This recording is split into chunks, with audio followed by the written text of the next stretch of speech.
A ação está começando a partir de agora.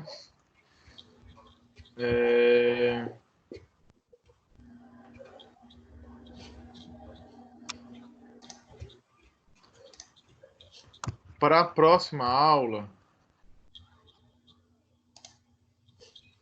eu vou pensar aí que material que eu vou disponibilizar e eu falo com vocês no grupo. Acho que até amanhã, acho que até amanhã ou quinta, que quinta para mim é mais tranquilo, mas de preferência até amanhã. Eu coloco para vocês o conteúdo que a gente vai trabalhar na próxima semana, tá bom?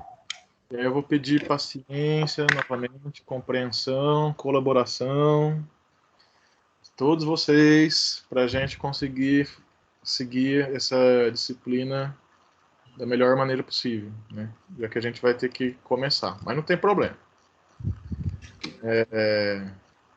Então vamos lá. Então aqui psicopatologia, esquizofrenia, psicoses, né? Que é o tema da aula de hoje, de acordo com o cronograma. Essa palavra esquizofrenia, ela significa mente cindida, né? Mente dividida. Gente, se alguém tiver alguma dúvida, alguma coisa, ou se o meu microfone começar a travar, por favor, me avisem. Tá bom? É curioso esse nome, né, mente dividida, porque o cérebro já é dividido em dois hemisférios, né? Mas no caso aí não é uma divisão física, né? Isso, exatamente. Aí já já a gente vai ver o que é dividido, né? E aí, né, o primeiro tópico que eu coloquei aqui, que essa doença, né, esquizofrenia, ou, né, como eu estava dizendo agora para vocês, transtorno ou desordem, né, que é o tema não, que é o termo que se usa para se falar dos transtornos mentais, né, ela é conhecida desde a antiguidade e durante muito tempo foi praticamente o sinônimo de loucura. Então, assim, quem era louco, né, era o esquizofrênico, ou, né, o esquizofrênico, o psicótico, ele acaba sendo meio que o paradigma, assim, o modelo principal do que é o louco, né? Porque ele está cindido com a realidade, né? Mas aí, isso daí a gente vai falar mais para frente, que está aqui, né? Que a característica principal do psicótico é a perda de contato com a realidade, né? Ou a cisão com a realidade. Por isso que é a mente cindida. Mas tá bom, então vamos lá. Historicamente, né, a esquizofrenia foi o sinônimo de loucura, né? O esquizofrênico é meio que o tipo, né, do louco. Essa palavra esquizofrenia significa mente cindida ou dividida. E também na psiquiatria, durante muito tempo, foi conhecido como demência precoce. Por quê? Porque a esquizofrenia ela acomete, ela ataca, né, as pessoas mais jovens do que as pessoas que sofrem da demência. Que geralmente a demência ela é senil, né? Geralmente a demência ela aparece numa idade mais avançada, acima de 70, 80 anos, né? Que é a idade aí mais propícia para começar a apresentar uma demência. Né? E na esquizofrenia não, né? As pessoas começam a ficar perturbadas, né? Ter as suas funções psíquicas perturbadas muito mais cedo. Então, assim, a esquizofrenia pode acometer criança, é mais raro, assim, mais difícil acometer criança, mas pode acontecer. Adolescente também, e adultos jovens e adultos de meia idade, enfim. Então, assim, por isso a demência precoce. Ela aparece antes da hora, vamos dizer assim. Esse era o nome técnico mesmo pelo qual era conhecido a esquizofrenia durante um bom tempo na história da psiquiatria. Tá ok até aqui, gente? Eu tô falando falando. Ok. Para mim, Ô, Jefferson, só um comentário. Sim, muito específico. Aí eu não sei como é que é para vocês. Jefferson, Hum, você estava falando da demência ser acometida precocemente, né, na infância. Eu estava assistindo sobre o tema de bipolaridade na fase de mania em crianças e parece assim, como que eu posso dizer? Parece atitudes de que a criança está enlouquecendo, sabe? Mas é lógico que é outro tipo de patologia, bipolaridade, mas você falou aí em esquizofrenia, é difícil acontecer na infância, mas às vezes se confunde, né, os quadros. uhum. Assim,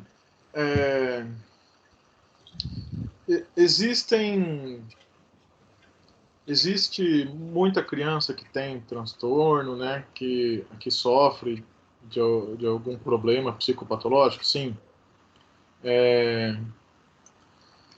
Mas a criança, ela está em desenvolvimento. Então, assim, tem muitos transtornos, né, que se a gente for pegar lá o DSM, ele vai colocar, apresenta tais e tais sintomas a partir de tal idade. Porque antes de tal idade não é considerado patológico, é considerado algo próprio do desenvolvimento. Então é isso. Então, às vezes, sei lá, você pensa, uma criança muito fantasiosa, que vive no mundo da lua, que fala que tem um amigo imaginário que conversa com ela, ou, enfim, fantasia bastante, né? Essa criança não é esquizofrênica, né? Ela não está delirando e nem está alucinando. Simplesmente faz parte do desenvolvimento da criança brincar com a imaginação dessa forma, né? Até vai chegar um momento que ela vai saber reconhecer o que é fantasia e o que é realidade. Se ela não conseguir separar uma coisa da outra, aí é um problema, né? Mas até então, se é criança, sei lá, 5, 6, 7 anos de idade, não, faz parte do desenvolvimento. Ou até mais velha, né? Aí vai depender da história de cada um. Então, ok? Ok. Ok. E Isaías, assim, cada psicólogo, né, cada profissional tem uma posição, né, sobre a psicopatologia, né. Eu entendo assim que esses nomes, essas síndromes, né? O que é uma síndrome? Uma síndrome é um conjunto de sintomas. Então, assim, essas síndromes, esses transtornos, eles são uma maneira de organizar para a gente poder pensar melhor, entender melhor aquelas pessoas que apresentam, né, esses sintomas. Ou seja, uma maneira de organizar o pensamento sobre esse determinado fenômeno. Né? No caso, a doença mental, ou psicopatologia, ou transtorno mental. E não que elas são entidades. Como que eu posso dizer isso? É bem abstrato. Não que elas são entidades vivas, assim como, por exemplo, as doenças físicas. Por exemplo, uma gripe é um vírus que causa, né? O vírus entra no organismo, causa gripe, ou bactéria, enfim. Né?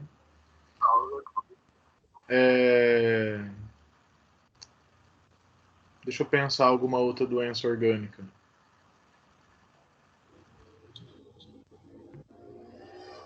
Nossa, tanta doença, não vem nenhuma agora. Câncer. Isso, o câncer é um determinado funcionamento das células, né? Que vai causar o câncer. Né?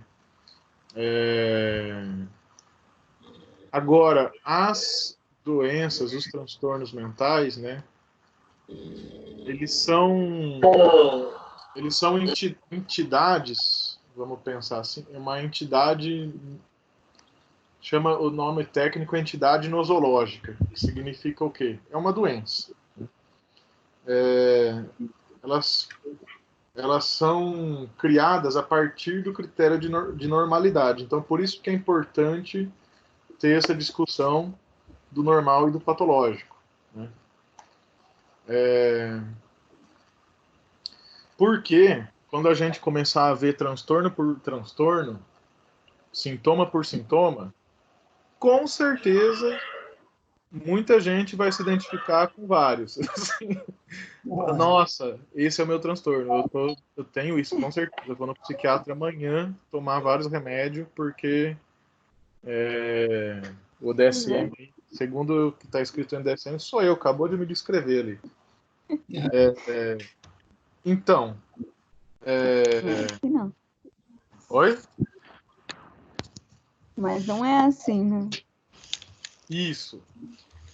Então, por isso que eu digo que o meu modo, né, de compreender, existem vários modos de compreender. O time que eu faço parte, né, o meu modo de compreender é que essas doenças, esses transtornos, são formas da gente entender essa pessoa que está apresentando esses transtornos. E não que é uma entidade mesmo, sabe? Então, tipo assim, por exemplo, transtornos de ansiedade, ok, né? As pessoas ficam ansiosas, isso interfere no organismo, no funcionamento do organismo, sim, sim. Mas se a gente ficar só no sintoma, parece que a doença é um negócio que vem do nada, sabe? Não sei se eu não tô conseguindo me expressar muito bem, né? Professor, posso fazer uma pergunta? Se soubesse de onde que surgiu, por que surgiu. Isso, faz parte também da psicopatologia entender isso, pra gente não ficar numa coisa assim, essa pessoa tem esquizofrenia, sei lá, e rotula. Porque a loucura, ela traz uma questão complicadíssima que é o estigma, né? Ela tem um estigma social, tem uma marca negativa muito forte. Então, então assim, isso é uma questão ética, né? A gente, enquanto profissional da saúde mental, né? É complicado, por exemplo, no meu ponto de vista, né? É complicado certas posições, certas atitudes com o doente, né? Ou com pessoas, né, que têm determinado comportamento, determinada característica. E, infelizmente, eu vejo muito psicólogo fazendo isso. Que é o quê? Tipo assim, tal pessoa é muito esquisita, sei lá, tal pessoa parece... Será que essa pessoa é normal? Parece que ela é meio psicótica, sei não, né? E a outra é histérica. E o outro é completamente obsessivo, sabe?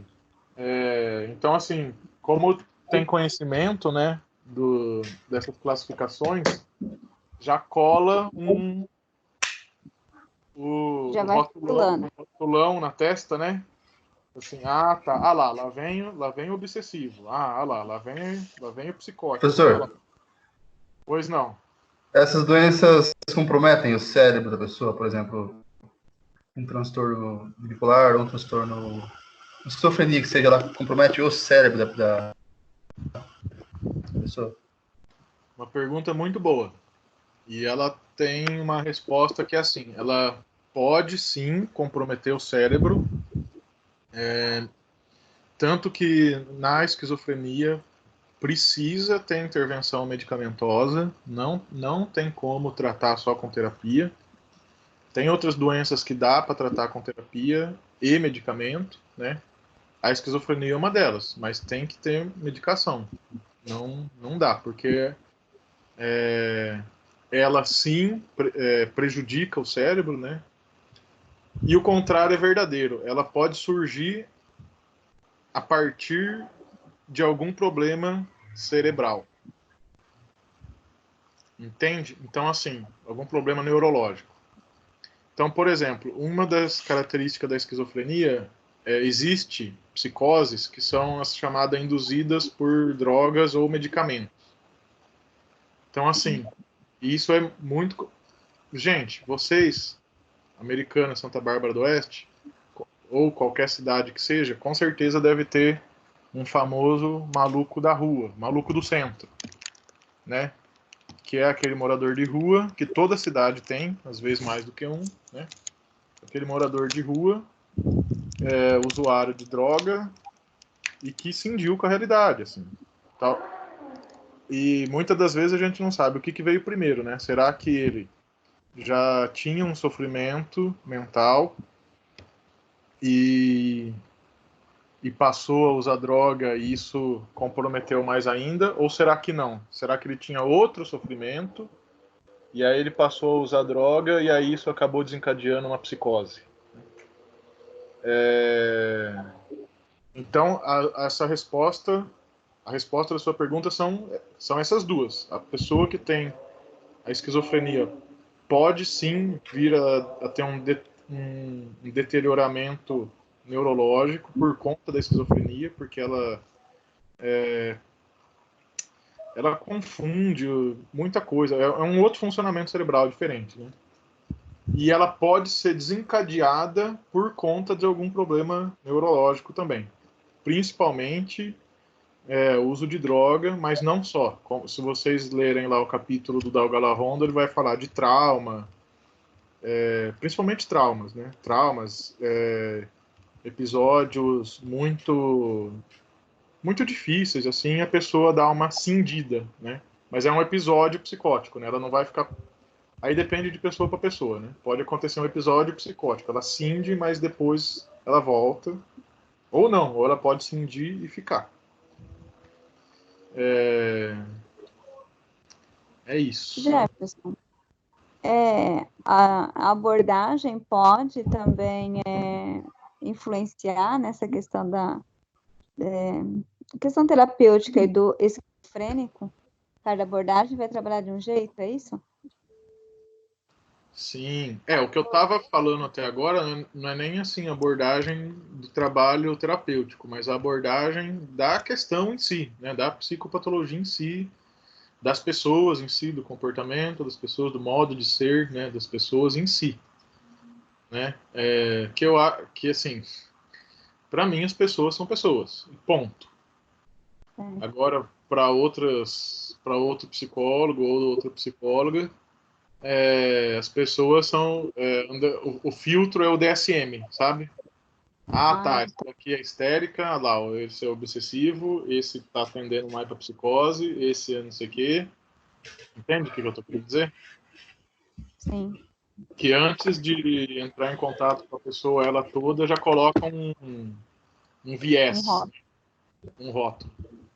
Às vezes nem fala, às vezes é só ela com ela mesma, mas muitas vezes eu escuto: porque tal, não sei o quê, ok, né?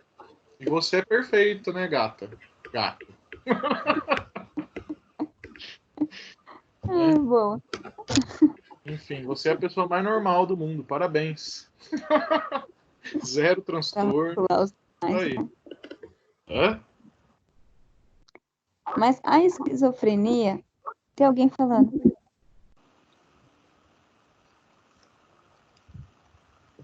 A esquizofrenia não se tem assim de como surgiu, é isso? Na pessoa? Ou ela já tem e algo como se aquilo estava adormecido e algo faz com que apareça,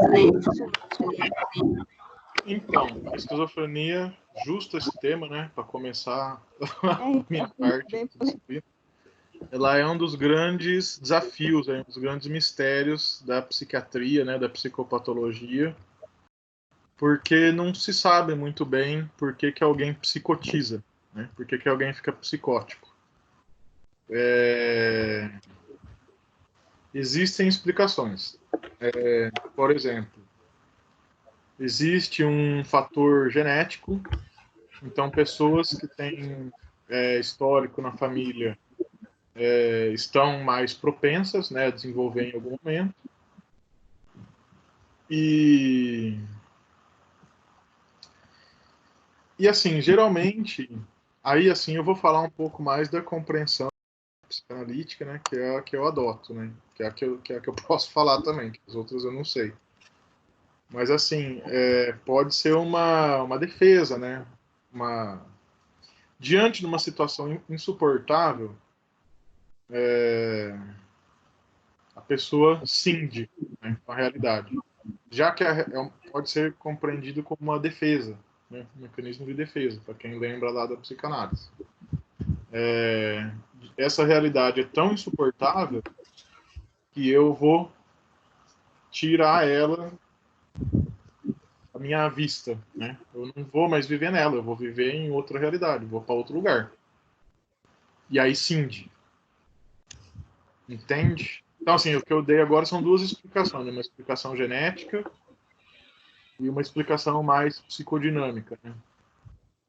Se tem histórico na família, tem propensão, então tem um fator genético aí, mas tem um fator psicodinâmico, né? Pode ser uma defesa perante uma situação insuportável. Então, assim, até mesmo o Dalgalahon, mesmo o DSM colocam isso, né? Principalmente os casos de psicose mais leves, ou episódicos, ou psicose reativa, né? Acontece alguma situação muito desagradável, né? Que gera muito sofrimento para a pessoa, ela tem um episódio psicótico. Ela cinde para conseguir lidar com aquilo, né? Isso compreensão psicanalítica. E aí depois ela, fazendo o tratamento e tudo, ela pode voltar à vida normal, né? Foi um episódio psicótico, não foi a esquizofrenia. Mas pode acontecer também de desenvolver esquizofrenia. A diferença da esquizofrenia é que ela é crônica, né? Ela não tem cura, né? Ela tem tratamento. Tanto que, se for pegar lá o DSM, ele vai dizer que para critério para esquizofrenia é ter os cinco sintomas lá principais em pelo menos um mês. Pelo menos um mês. A gente vai chegar, isso está nos slides, esses sintomas. Enquanto que os episódios psicóticos eles podem durar menos, mas a esquizofrenia, assim, geralmente está acontecendo isso durante 6 meses, né? Não tem remissão. A remissão é o que? O sintoma não passa, ele continua. Então é esquizofrenia. Se teve sintoma, fez o tratamento, passou, voltou ao normal, ok. Então é um episódio psicótico. Certo? Tá dando para acompanhar aí? Sim. Sim. Então aqui eu vou falar um pouco. Pois não, Isaías, ou não? Sim, ok. Muito bem. E a característica preponderante da esquizofrenia é a perda de contato com a realidade, né? Então, psicótico, eu falei um exemplo que acho que todos conhecem, ou entre aspas, né, no popular, o louco do centro, né? É aquela pessoa, geralmente morador de rua, geralmente usuário de droga, álcool, que vive no mundo dele, né? Acredita, sei lá no que ele acredita, ele não faz parte dessa realidade, né? Vocês já assistiram um filme? Alguns alunos falaram que alguma professor passou esse filme, que é a Estamira. Eu já. Forte. Eu assisti com a Cíntia no Psicopatologia 2. Você fez Psicopatologia 2 e não fez a 1? Estou fazendo os dois ao mesmo tempo. Ah, tá. Alguém mais assistiu a Estamira? Eu assisti, professor. Só o Johnson e o Isaías? Passou no primeiro semestre meu, na aula de desenvolvimento humano, se não me engano. Não, O Wagner passou. ciência e profissão, acho. Foi o Certo. Wagner, Marcelo? Foi o Wagner, até caiu na prova. Entendi. Então, a Estamira, ela é esquizofrênica, né? Ela é uma pessoa que perdeu. Eu estou citando exemplos, né, de pessoas, de como é uma pessoa psicótica. A Estamira, ela é uma pessoa psicótica, ela é esquizofrênica. Ela era, né, que ela faleceu faz já algum tempo. Mas, enfim, ela é um exemplo de uma pessoa que tem essa doença, né, esquizofrenia. Ela cindiu, né? Quem assistiu o documentário viu que ela cindiu totalmente com a realidade, né? Ela vive, ela se relaciona com o mundo de uma outra forma, né? De uma forma muito própria, que é uma forma só dela, né? Que não é a forma que a gente se relaciona com a vida, né? Então, essa é a característica principal, é a perda de contato com a realidade. Aí, se a gente pensar, né, uma compreensão psicanalítica, por que que isso acontece, né? Ou o que que é isso, né? Do ponto de vista teórico aí da psicanálise. Então, aqui a gente falamos um pouquinho do histórico, a principal característica, teve as perguntas também, que ajudaram muito obrigado. Então, a gente pode compreender que a psicose, ela pode ser uma fixação ou regressão, né? A regressão como mecanismo de defesa, a um estágio muito primitivo, em que não há diferenciação do corpo ou do ser, né, do sujeito, e do seu entorno. Ele tem uma vivência de fusão com o ambiente. Então, o psicótico ele tem muito isso também. Ele acha que ele não diferencia o que é dele e o que é do outro. Ele tem essa experiência de fusão com o todo. Vamos pensar a Estamira, né? Tem alguns momentos que ela tem isso, né? Parece que ela está fundida com a natureza, né? Com a tempestade, com o mar. Vocês lembram dessas cenas? Não, passa mais ela naquele documentário lá, a hora que passa ela mais que aquela situação com o lixo e tal, né? Uhum. Ela nem aceitava, né? Sair daquele ambiente. Para ela, aquilo era a vida dela. Embora ela teve condições de sair de lá, né? Mas ela escolheu ficar lá. Uhum. Aí se a gente pega o histórico dela, né? Por que que ela se identificou justo com o lixo, enfim, né? Certo. Mas aí, vamos voltar aí para as questões mais gerais aí da esquizofrenia. Então, por conta desse retorno, que é o que seria o primeiro estágio do desenvolvimento, né? A fase oral, ou, né, segundo a Melanie Klein, o estágio esquizoparanoide. Então, por isso, né, daí, né, a partir dessa questão da regressão para um estágio de fusão, né, estágio, a fase oral, né, ou esquizoparanoide para Melanie Klein, estaria aí a explicação para o conteúdo de delírios com ideias de referência e influência, por exemplo, assim como as fantasias persecutórias ou a paranoia. O que são as ideias de referência e influência? Ideia de referência ou delírio de referência é de que aquilo diz respeito a você.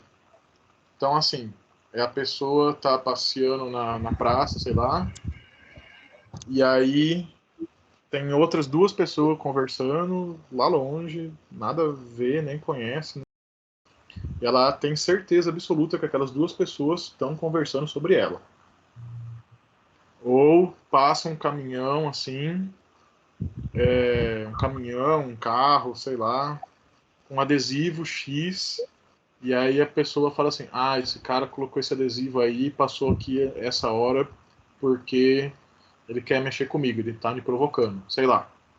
Enfim, a pessoa acha que aquilo tem a ver com ela, tá fazendo referência a ela. Mas sempre de ordem provocativa, Jefferson? Oi?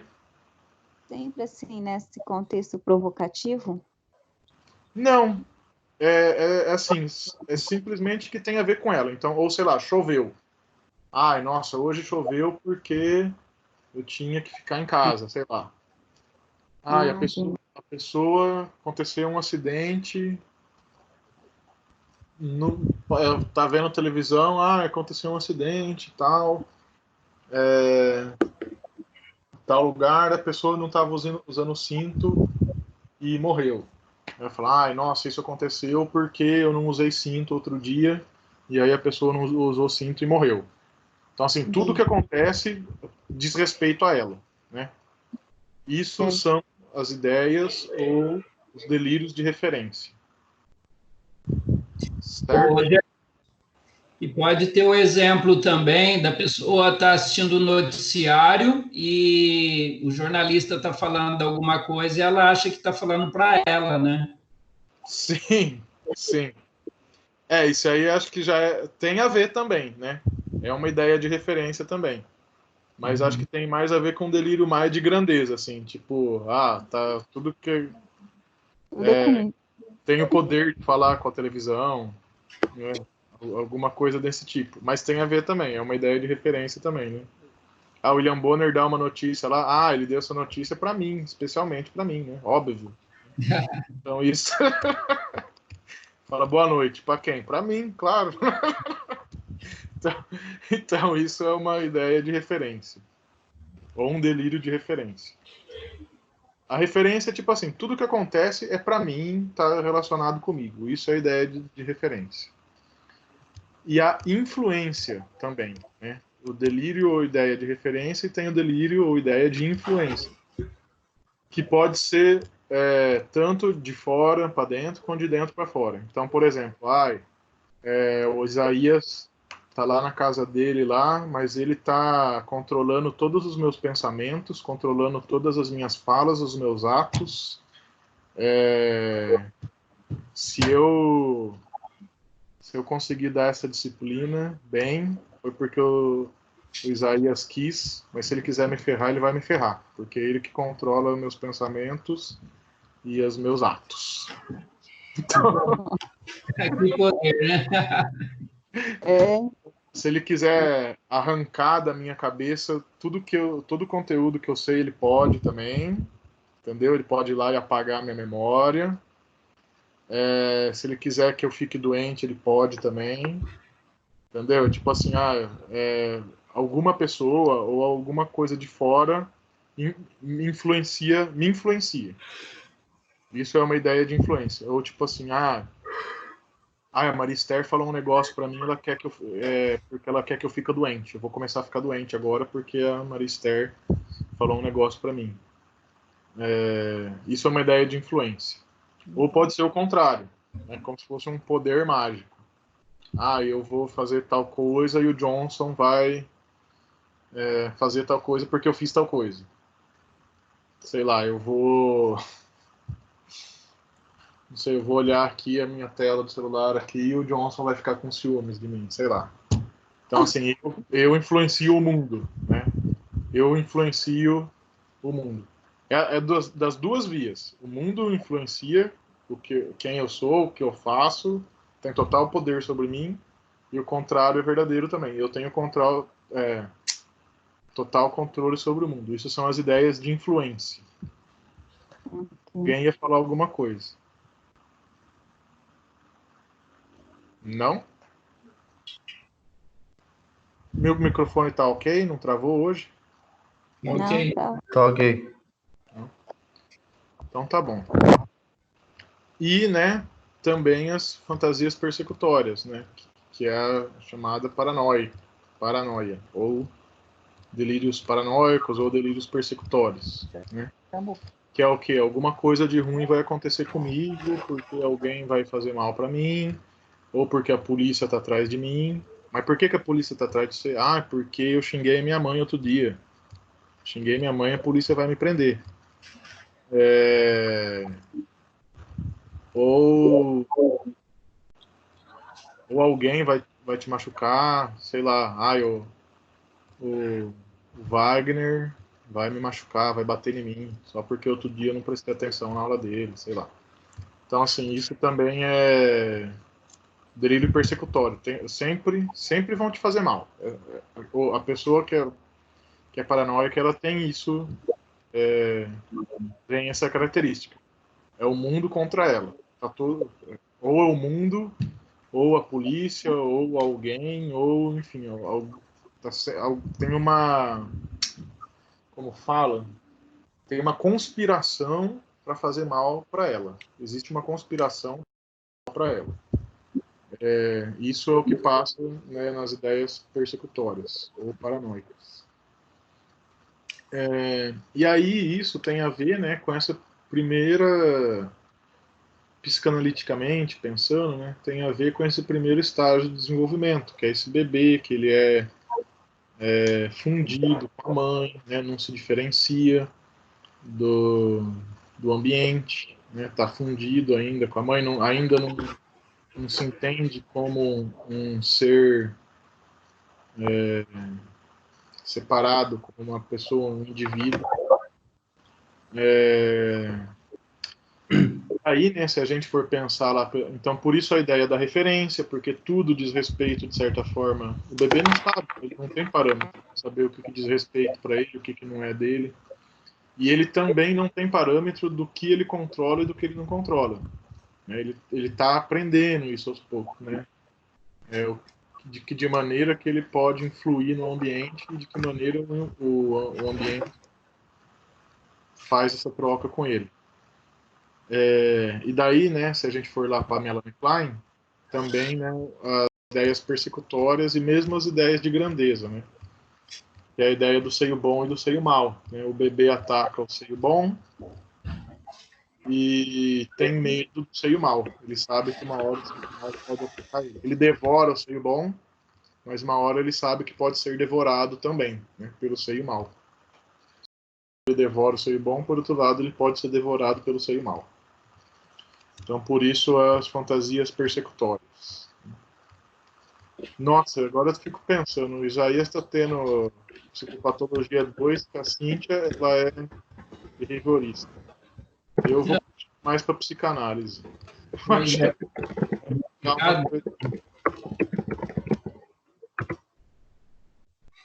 o que é, Isaías? Eu vou ficar doido, né? Entre o behaviorismo e a psicanálise, eu vou ficar no meio termo, no humanista. Tá, também é outra possibilidade.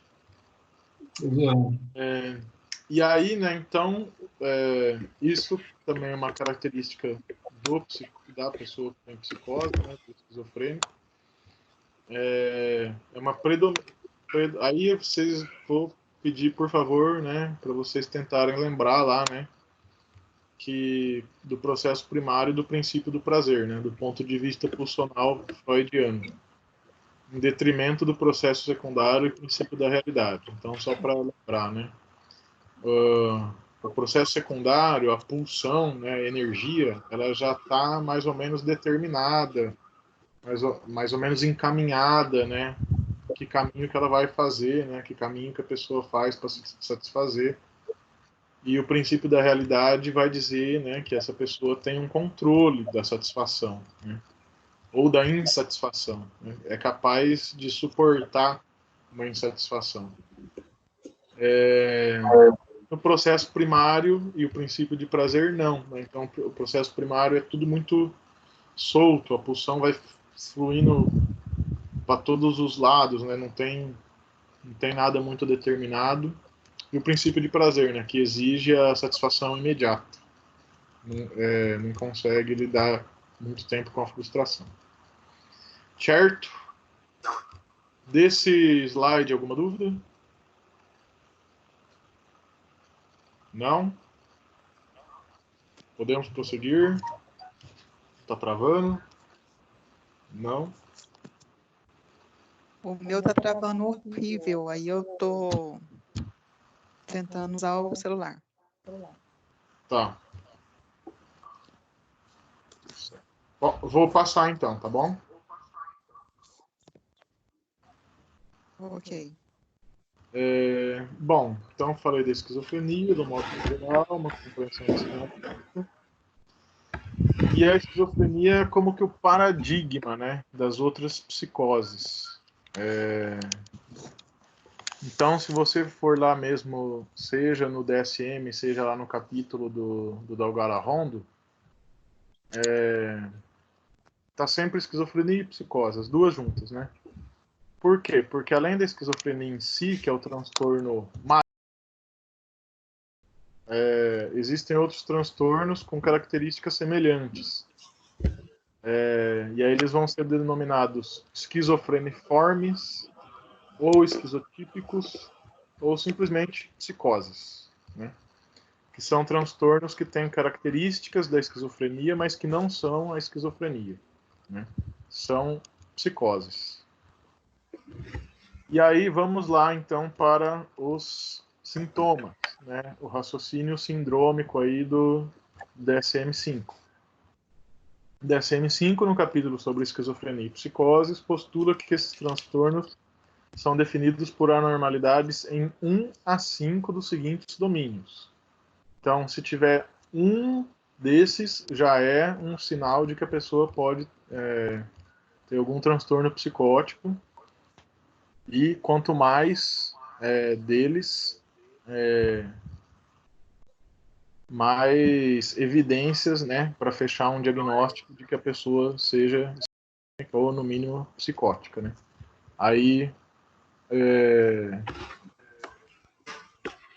para fechar o diagnóstico, tem que ir pelo diagnóstico diferencial, né?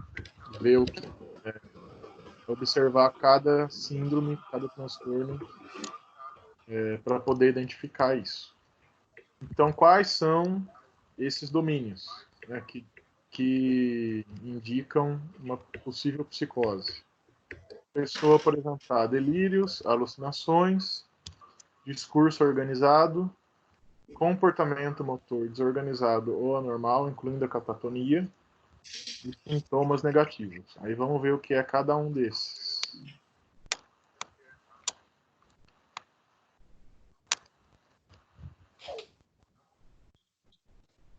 Delírios. O que são delírios? São crenças fixas, não passíveis de mudança à luz de evidências conflitantes. Seu conteúdo pode incluir uma variedade de temas, por exemplo, persecutório, de referência, somático, religioso. E nossa, cortei aqui. Deixa eu ver o que era isso.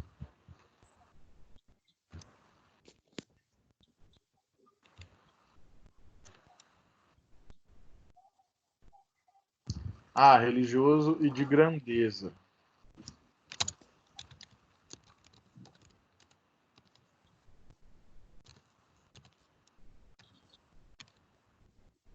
Bom, aí tem vários tipos, né, de delírios, mas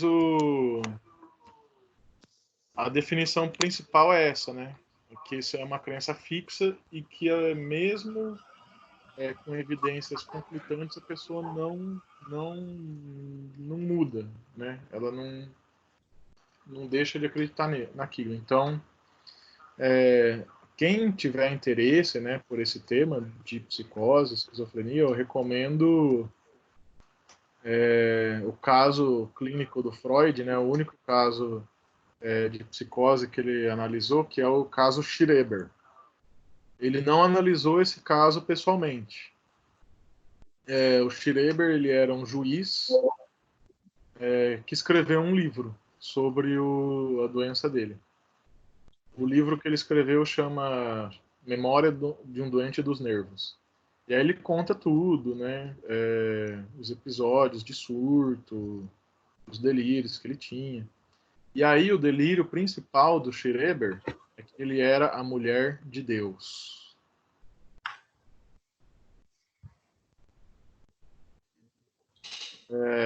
Ok, né? Quem nunca, né? Quem nunca pensou que era a mulher de Deus? Nunca passou isso pela cabeça de vocês? Eu não. Não.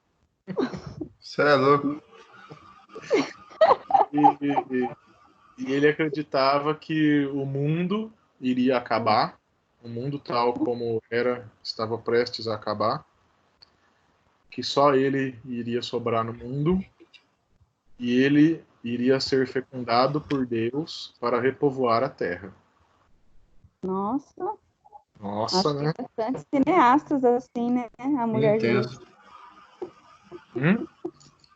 Intenso isso, né? Intenso, né? Então, esse era o delírio do Schreber, né? Na verdade, só nesse delírio tem várias coisas misturadas, né? Então, assim, não é. Então, aqui tem delírio persecutório, de referência, de grandeza. Ele falou tema religioso, enfim. Pode ser vários desses misturados, né? Mas é uma crença fixa. A pessoa não muda de ideia.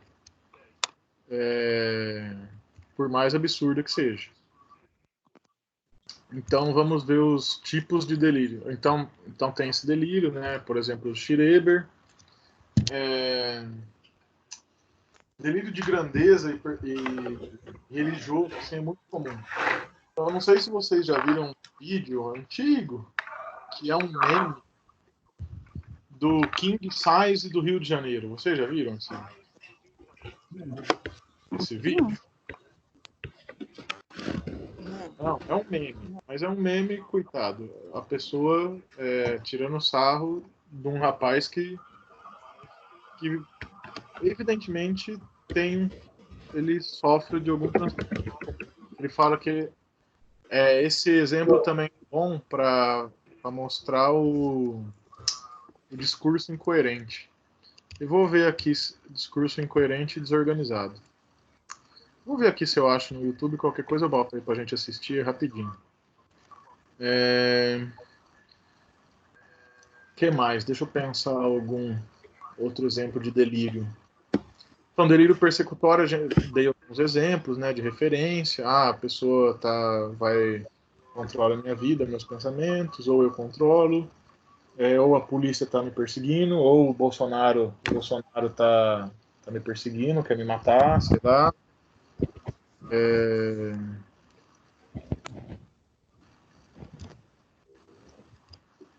Nossa, meu computador está bem lerdinho, com muita coisa aberta.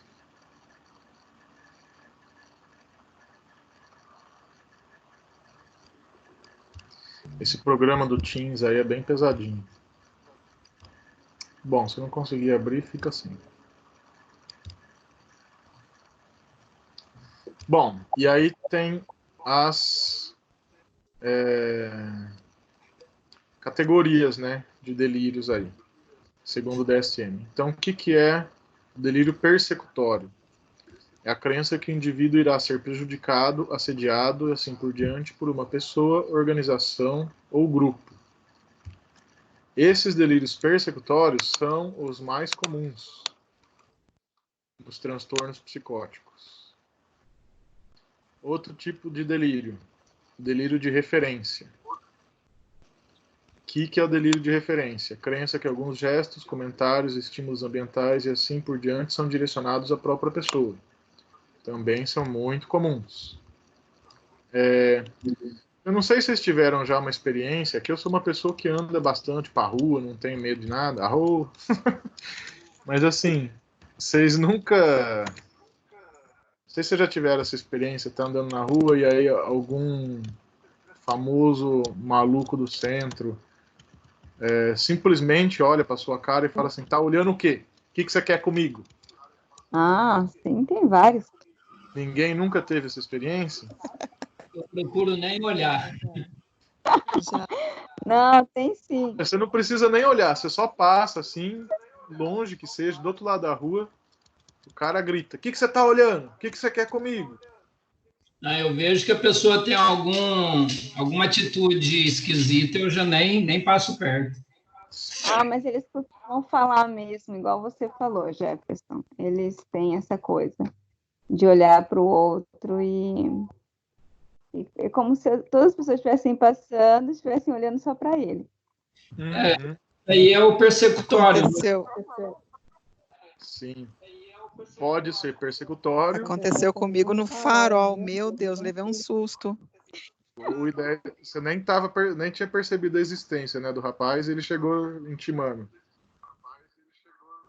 Exatamente. Como que Eu no carro lá esperando o farol abrir, misericórdia. E aí, o que aconteceu? Aí ele chegou, é uma assalto, é uma arma, mas era tudo fictício, tudo fictício. Ah, ele falou isso? Falou. Ele falou que era fictício? Tipo, apontou o dedo pra mim falando que era uma arma, tudo, levei o maior susto.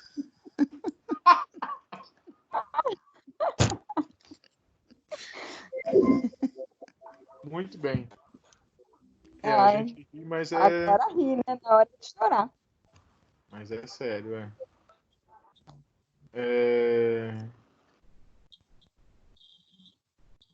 Então, essa ideia do rapaz aí que eu falo, né? Ah, o que você tá olhando? Né? O que você quer comigo? É uma ideia, é um delírio de referência, né? Ele acha que só porque alguém tá passando na rua, ou tá mexendo com ele, ou quer alguma coisa com ele, né? E não necessariamente. Isso é muito comum. Então, tanto os delírios persecutórios quanto os de referência são comuns. Os delírios de grandeza, então essa pessoa... Oi?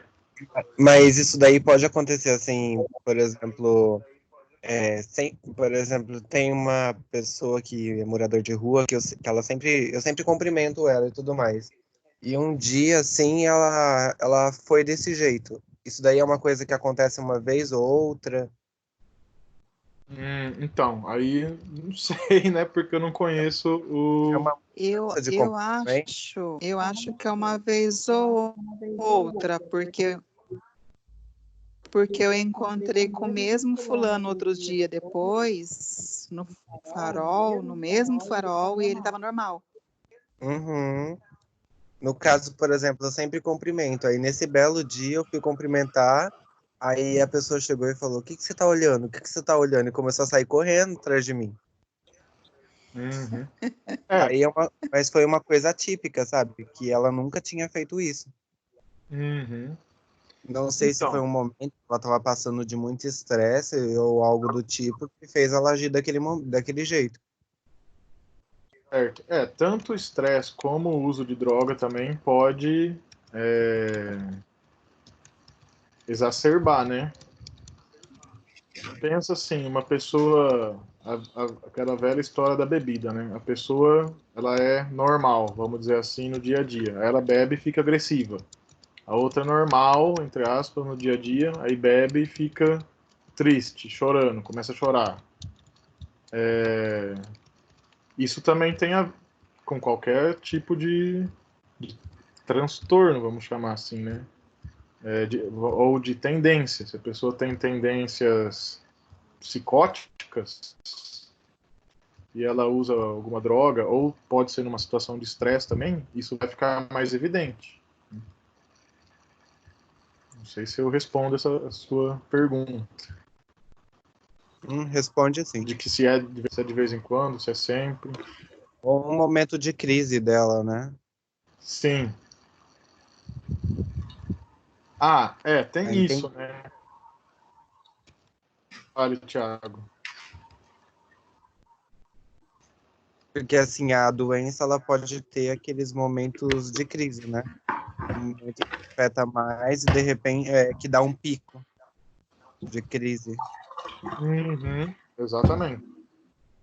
Deixa eu fazer uma pergunta.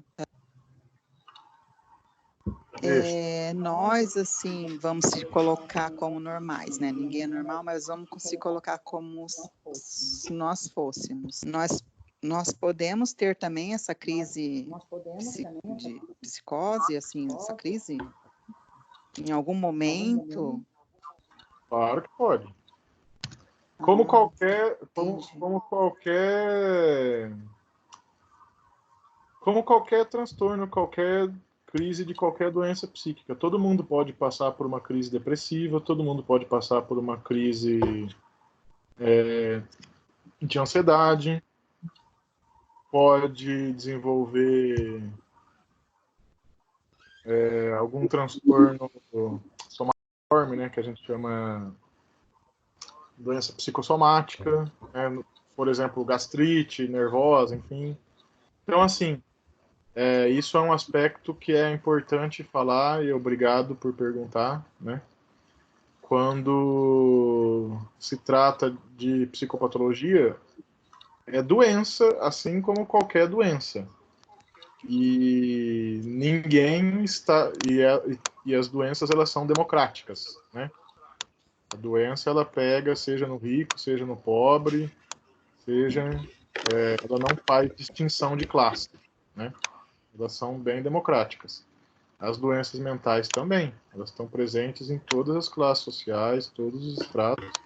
Todo mundo está sujeito a ter uma crise psicopatológica de qualquer doença. Porque nós somos humanos, simplesmente por conta disso.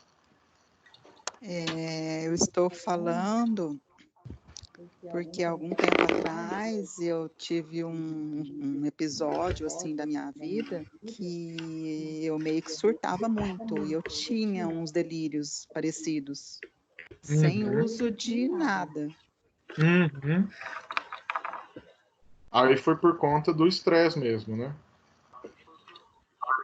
Estresse emocional, exatamente. Uhum. Todos nós estamos sujeitos. Ou pânico, é que aí cada um aí, né, indo mais para a compreensão psicanalítica, cada um tem um histórico, né, de vida mesmo, de constituição enquanto sujeito. Então a gente acaba privilegiando determinadas defesas. Então tem pessoas que vão privilegiar defesas mais histéricas, defesa mais maníaca, outros vão cada um vai se defender como pode, vamos dizer assim. Mas todos estamos sujeitos. Eu vou pôr o vídeo do King Size do Rio de Janeiro aqui. Para a gente ter uma ideia um pouco de como que é um discurso psicótico.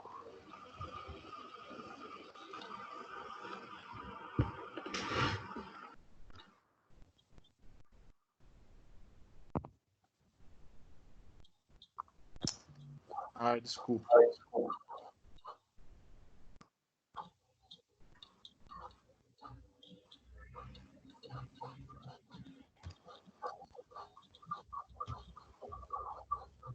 Nossa, meu computador tá bem devagarzinho.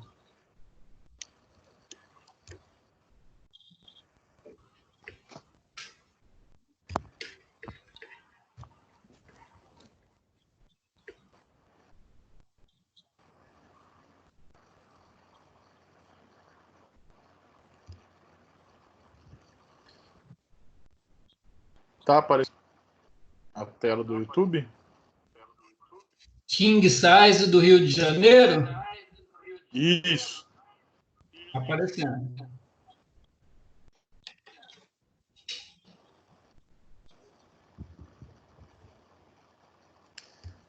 Vê para mim se tá compartilhando o áudio desse vídeo. Eu sou o Alexandre dos Santos Lima. Alexandre, qual a sua opinião sobre o serviço das barcas? É ruim, tá bom? E o que tem que melhorar?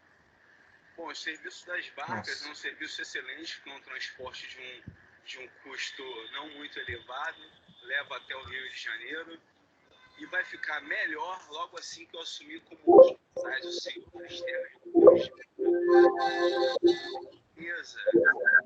a cidade para estrupar e fazer. Tá compartilhando o áudio desse vídeo? Está compartilhando, mas está falhando. Tá falhando? Mas ele tá dando para ouvir ele falar. Sim. Sim.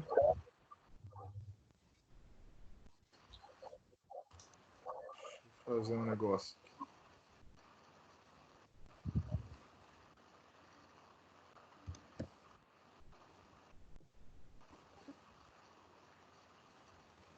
Vou voltar desde o começo.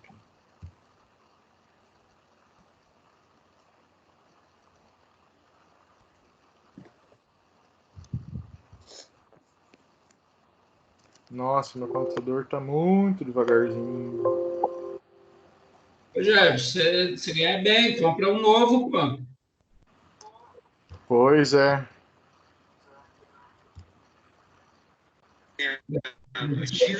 Vai ganhar bem. Eu sou o Alexandre dos Santos Lima. Tá dando para ouvir o áudio do vídeo? Sim. Sim? No meu não tá dando, não. Tá. Mas então eu vou colocar, que parece que a maioria tá ouvindo. Alexandre, qual a sua opinião sobre o serviço das barcas? É ruim, tá bom? E o que tem que melhorar?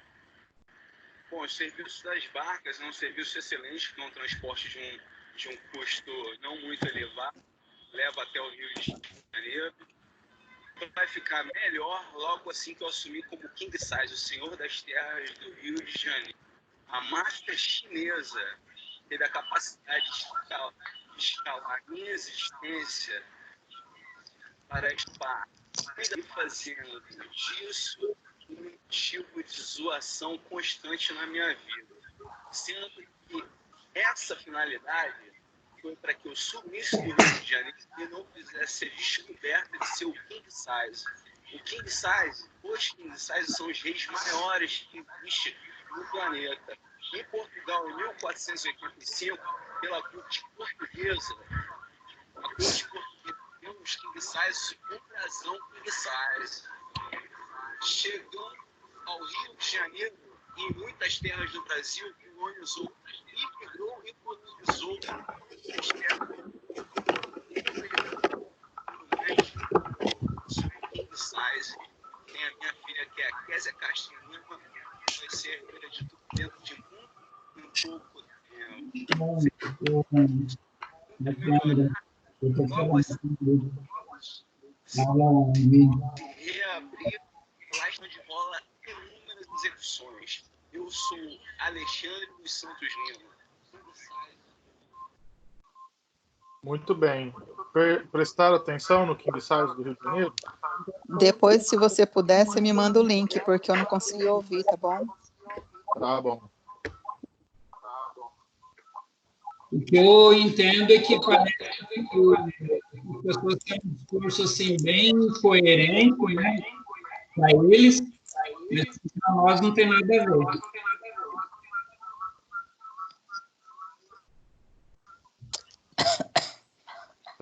Ele tem um discurso bem incoerente e o que Bom, mais? senhores, convoquei todos aqui porque a opinião pública está acabando conosco. Manifestações pegaram a corporação de surpresa. Oh, né? perdão. Uma coisa é bater em preto, pobre, favelado, ninguém liga. Outra coisa é bater nesse povo aí dos protestos, né? Esse povo que abraça a árvore. Pronto. Já. Abriu um vídeo do Porto dos Fundos. Acho que eu devia estar relacionado. Pronto. Pois não, Isaías, você falou que ele tem um discurso incoerente. Não, o que eu quis dizer é que, para eles, parece que eles falam com coerência, com propriedade, né? Parece que eles estão falando algo que realmente eles acreditam, e às vezes confunde a gente. Uhum, sim. Então, isso é uma característica do delírio, né? Ele realmente acredita que aquilo é tudo verdade. Nossa, gente, tá dando um eco? De onde será que tá esse eco? Achei que fosse o meu aqui, parece que tá dando um túnel. Eu acho que é a Elisete que está com duas janelas abertas. Mas o meu áudio não tá fechado no celular, só no computador que tá aberto. Então, no PC ele dá eco por causa do é muito alto o alto-falante, sabe?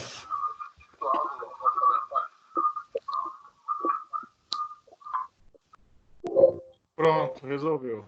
Era lá mesmo. É interessante, Jefferson, quando ele começa a falar, parece que vai ter uma propriedade, assim, né? Algo que faz sentido, né? Para a maioria das pessoas. Porque ele argumenta, tem um contexto histórico e, nossa, e ele fala de uma forma como se fosse um planejamento de futuro, né? Eu sou a suruba lá que ele fala, né? Como se ele visualizasse a coisa funcionando.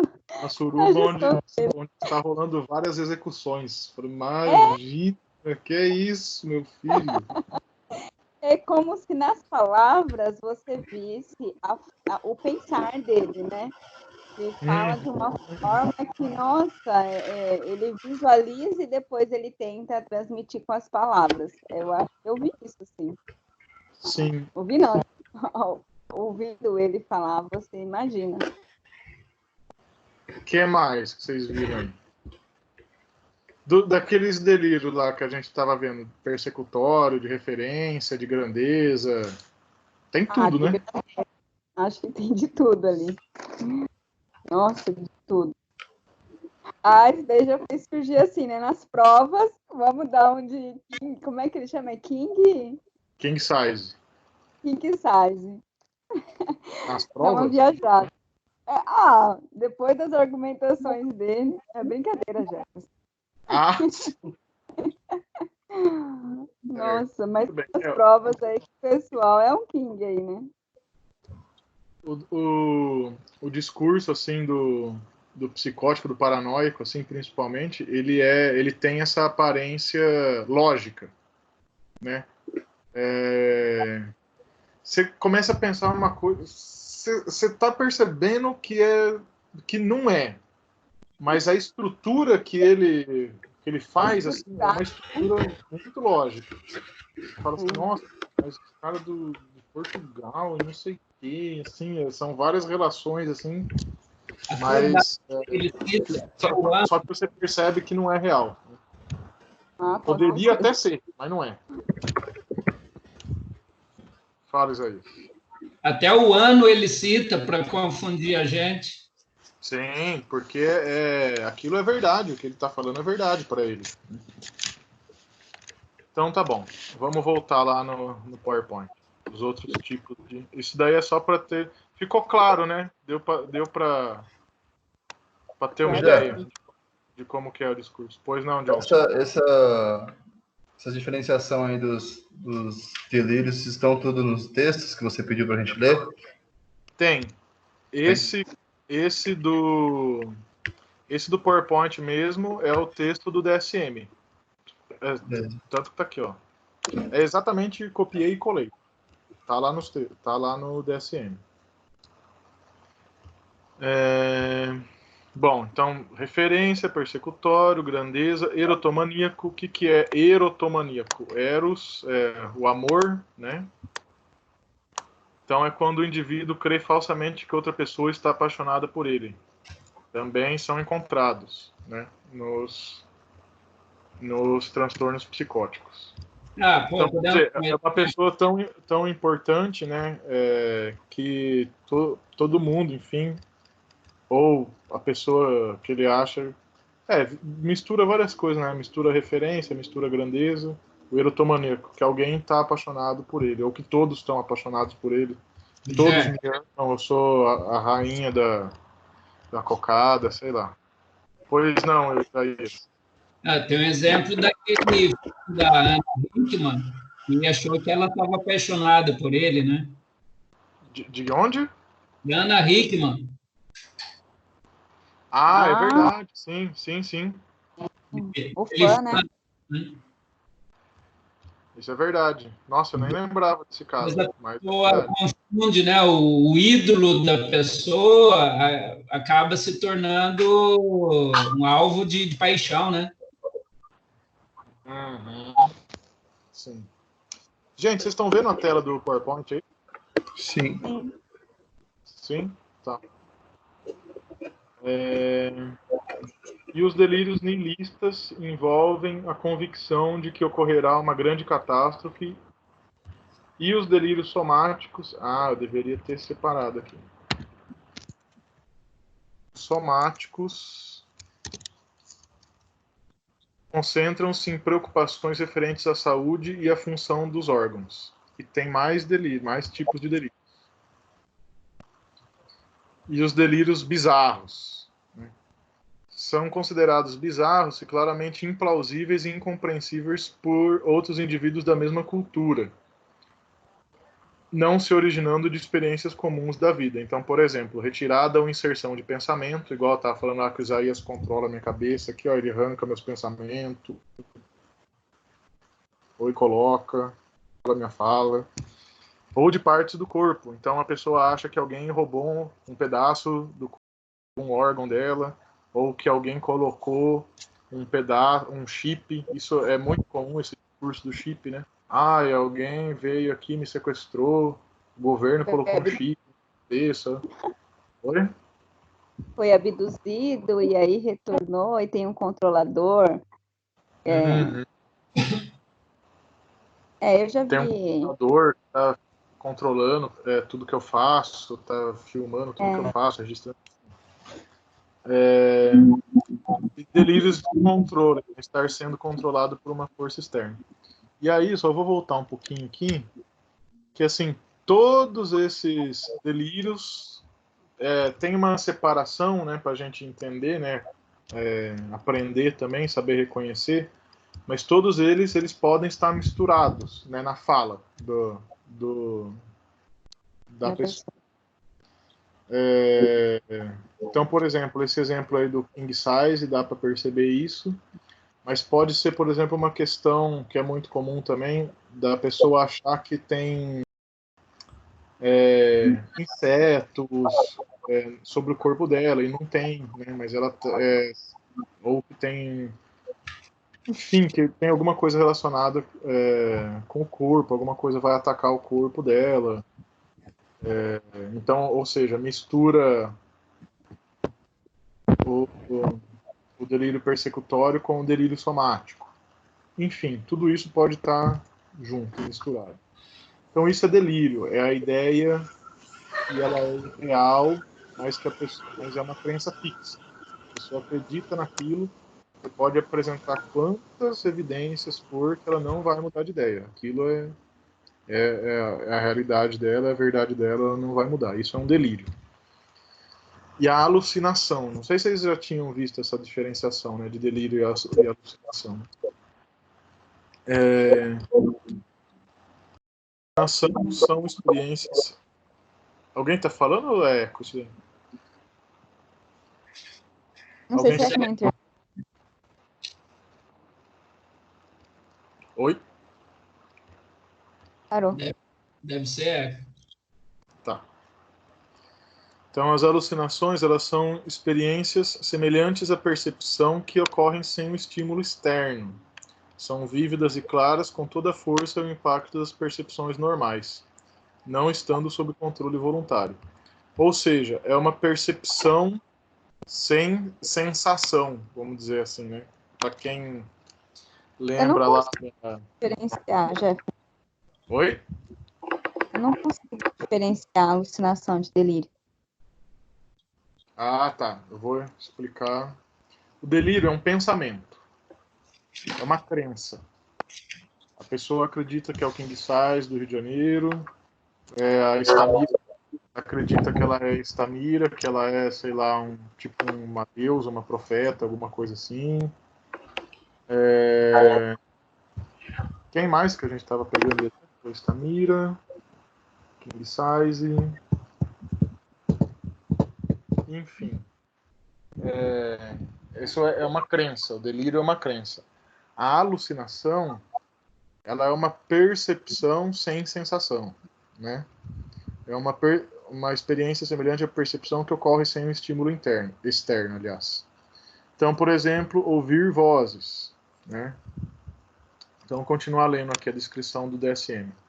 Podem ocorrer em qualquer modalidade sensorial, embora as alucinações auditivas sejam as mais comuns na esquizofrenia e em transtornos relacionados. Alucinações auditivas costumam ser vividas como vozes, familiares ou não, percebidas como diferentes dos próprios pensamentos do indivíduo.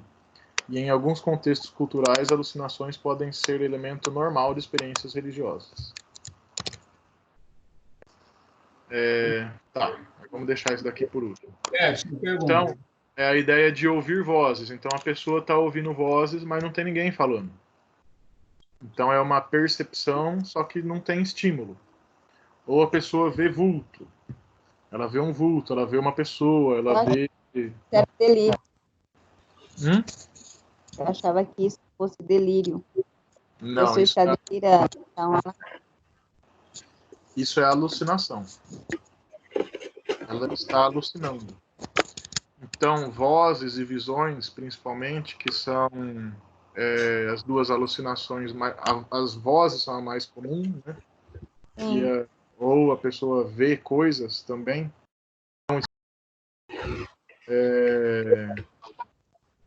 Isso é alucinação.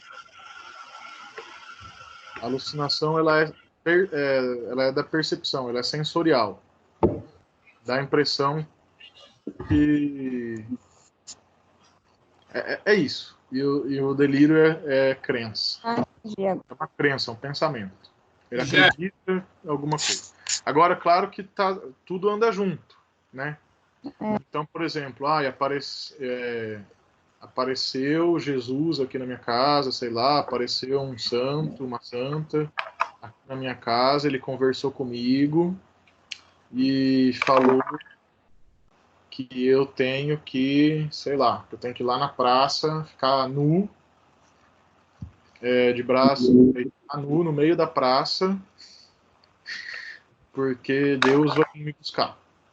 Então, aí as duas coisas juntas, né? Eu tenho a alucinação de ter a visão, de ouvir a voz, enfim, e tem o delírio de acreditar que é especial, que é o escolhido de Deus, que Deus vai vir buscar. Isso eu estou dizendo uma temática religiosa, mas pode ser qualquer outra temática. Entendi. Claro a diferença de delírio e alucinação? Sim. Sim. Muito bem. E em alguns contextos culturais, as alucinações podem ser elemento normal de experiências religiosas. Então, algumas religiões, por exemplo, espiritismo, religiões afro, que trabalham com incorporação, com mediunidade, enfim. Ou mesmo religiões cristãs, que trabalham com os dons lá do Espírito Santo, que pode receber uma mensagem do Espírito Santo, ou falar em línguas, ou se comportar de uma maneira que não é comum, não é usual, enfim. Esses tipos de alucinações, nos contextos religiosos, ele não é considerado patológico. E aí o Dalgala Rondo, ele tem um livro que é só sobre psicopatologia e religião. Ele tem uma diferenciação de quando uma sintomática pode ser considerada patológica e quando não, né? Então, por exemplo, se a pessoa sente que ela está tendo um aprendizado, aquele tipo de experiência, se ela sente que se aquela experiência acontece só naquele contexto, se aquela experiência não atrapalha em outros âmbitos da vida dela, então isso é considerado normal. Agora, se a pessoa, vamos dizer assim, tem esses tipos de experiência e é o dia inteiro em casa, em todo lugar, não consegue controlar, está atrapalhando a vida dela, está fazendo mal para ela, então aí já começa a ficar mais complicado. Certo? Podemos prosseguir? Sim. Delírio e alucinação, ok? Bom, aí tem esse daqui que não tem explicação, porque a explicação já é isso aí, já. Que é a desorganização do discurso e do pensamento. É isso. É um discurso e um pensamento, portanto, ou um pensamento e um discurso, portanto, desorganizado, né? Porque pensamento e linguagem, quem lembra do tio Vygotsky, né? Andam juntos. E esse pensamento e esse discurso, eles são desorganizados. É uma coisa, a pessoa vai emendando uma coisa com a outra, não tem muito sentido, começa numa frase, num assunto, termina no outro, ou, nos casos mais graves, simplesmente a frase não tem sentido. A pessoa vai falando as palavras tudo desconexa. Aí é um caso grave, né? Aí já é um caso bem grave. A pessoa está completamente desorganizada. Mas isso é um dos sintomas de um transtorno psicótico. Então até aí já são 3, né? Delírio, alucinação, desorganização do discurso do pensamento. E o comportamento motor grosseiramente desorganizado ou anormal, incluindo a catatonia. Então, o comportamento motor desorganizado para mais ou para menos, né?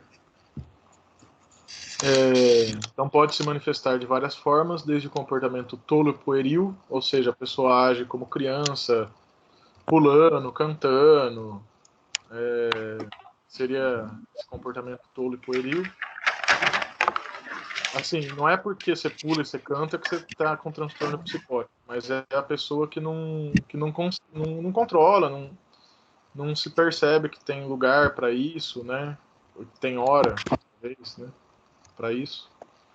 Até a agitação imprevisível. Então, agita muito, uma agitação motora, né? Mexe muito o braço, por exemplo.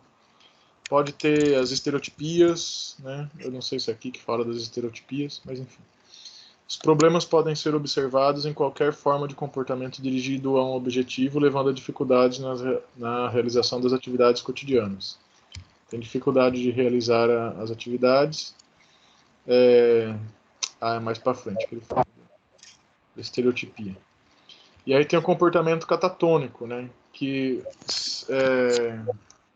comportamento desorganizado, né? Inicialmente aí está falando, ele entende-se que há uma movimentação. E na catatonia, né, ou comportamento catatônico, é o contrário. A pessoa vai diminuindo muito a sua atividade motora. Ela isso, ela vai diminuindo muito a atividade motora. Redução acentuada da atividade do ambiente varia da resistência a instruções, negativismo, ou seja, a pessoa não responde. Então, é um aspecto psicológico, né, com o motor, né? Então, a pessoa simplesmente não responde, passando por manutenção de postura rígida, inapropriada ou bizarra, até a falta total de respostas verbais e motoras, né? Que é o mutismo, a pessoa simplesmente para de responder, fica quieta. E o estupor, que ela fica parada na mesma posição durante horas e horas. Ou pode adotar uma postura rígida, ou bizarra, ficar fazendo movimentos sem sentido, né? Vamos pôr dessa forma. Pode ainda incluir atividade motora sem propósito e excessiva, sem causa óbvia, a excitação catatônica. Outras características incluem movimentos estereotipados, repetidos, olhar fixo, caretas, mutismo e eco da fala. Talvez, se vocês forem em CAPS, vocês vão ver isso que é relativamente comum também. Você fala uma coisa, a pessoa repete. Fala outra coisa, a pessoa repete. Alguém queria falar alguma coisa? Não? E aí um adendo sobre a catatonia, né? Que apesar dela ser historicamente associada à esquizofrenia, os sintomas catatônicos são inespecíficos, ou seja, eles podem acontecer em outros transtornos. Por exemplo, transtorno bipolar ou depressivo com catatonia. Então, uma pessoa, se ela tem um transtorno bipolar ou um transtorno depressivo, que é grave, assim, né? Ela pode apresentar catatonia, que é o que ela não se mexe, não sai do lugar. A catatonia significa isso, a pessoa não se mexe. Ou se mexe muito, não se mexe, não é assim, não se mexe total, ela se mexe muito, muito, muito pouco. Tem uma atividade motora bem reduzida. E em condições médicas, transtorno catatônico devido a outra condição médica. Alguma situação médica, fisiológica, enfim, que pode levar a pessoa a diminuir a atividade motora, pode gerar catatonia também. Ou seja, a catatonia não é exclusiva da psicose, né? Pode ser encontrado em outros transtornos. Agora, o comportamento desorganizado também pode ser encontrado em outros transtornos. Agora, a desorganização do discurso e do pensamento, se eu não me engano, é só psicose e afasias, que são transtornos da linguagem, que tem essa desorganização. E delírio e alucinação são mais próprios das psicoses.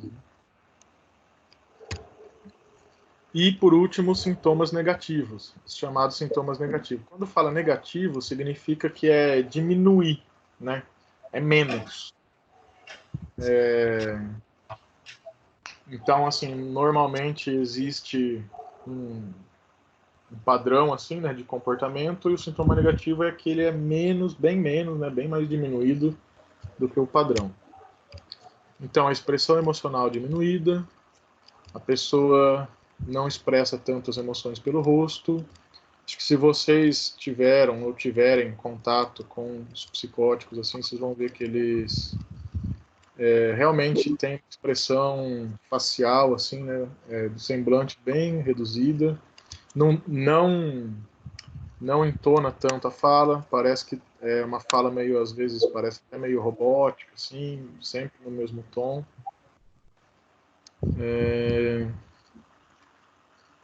Não expressa emoções de contato visual, né, então você não fala nos movimentos da mão, da cabeça e da face, as quais normalmente conferem ênfase emocional do discurso, né?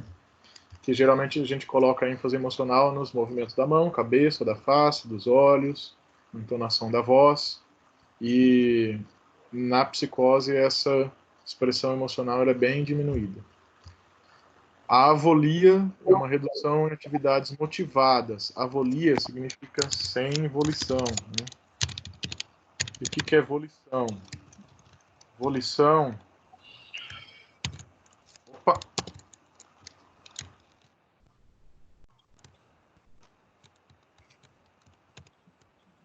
Volição é igual a atividade voluntária. Não é assim, parece que a pessoa perde a capacidade de se controlar, né? Uma redução em atividades motivadas, auto-iniciadas e com uma finalidade. A pessoa pode ficar sentada por períodos longos e mostrar pouco interesse em participar de atividades profissionais ou sociais, né? Ela perde a volição. Ela não parece que não que ela perde, né? Ela diminui muito a volição.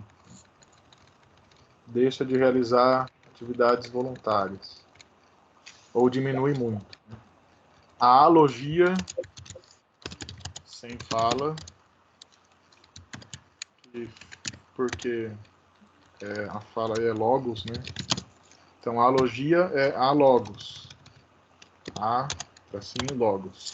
Sem fala. Então, é manifestada por produção diminuída do discurso. A anedonia.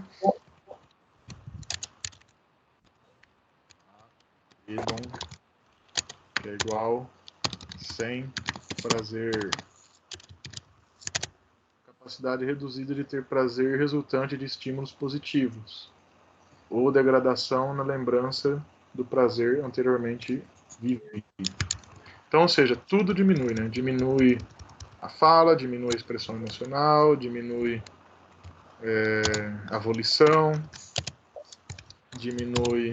E aí, evidentemente, vai diminuir a sociabilidade, né? Diminui o prazer nas atividades, né? A pessoa não sente prazer em fazer coisas que geralmente sentia.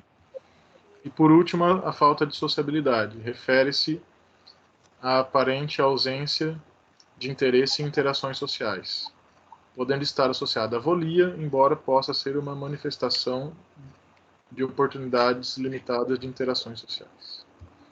Triste, né? É uma doença muito triste, gente. A esquizofrenia, essa loucura clássica, e a gente ri, né? Porque tem muitos comportamentos bizarros, né? Um discurso meio bizarro, assim, que acaba sendo cômico.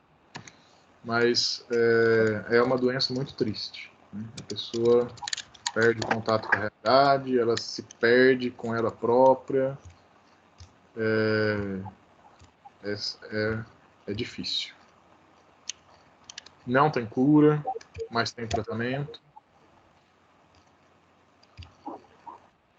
E por último aqui, então aqui acabou, né, os sintomas do DSM. Aí se a gente voltar lá, são todos esses 5, né? Os delírios, alucinações, discurso desorganizado, comportamento motor desorganizado ou anormal, incluindo catatonia, e os sintomas negativos. Certo sobre esses sintomas de psicose, esquizofrenia? Ok. Tudo ok? Sim.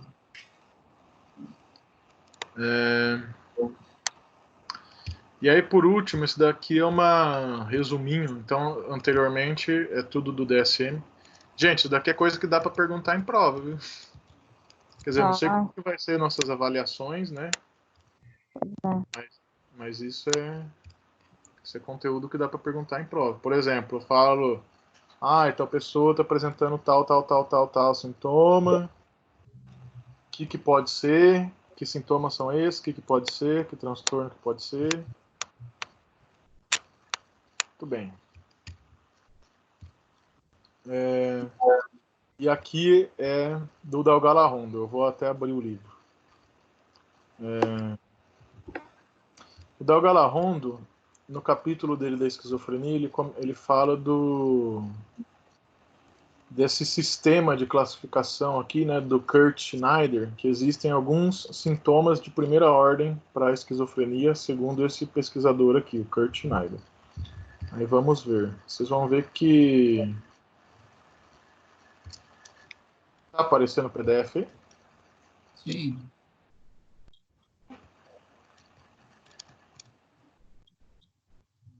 Vocês vão ver que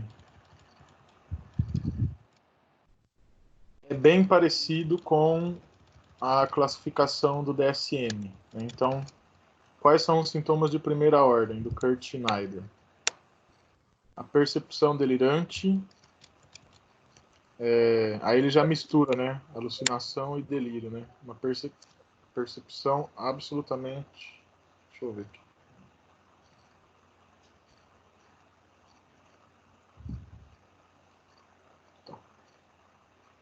Uma percepção absolutamente normal recebe uma significação delirante, tá?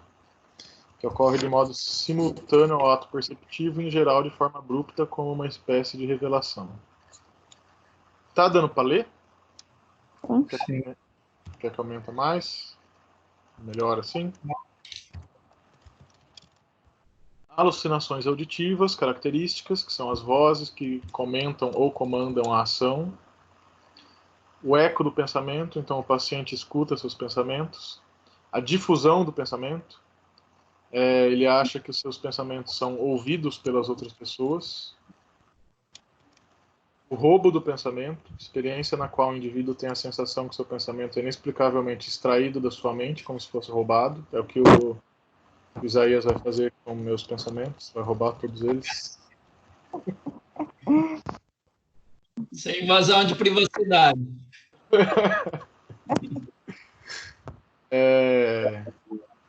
E vivências de influência na esfera corporal ou ideativa. Aqui tem uns exemplos bons de ideia de influência.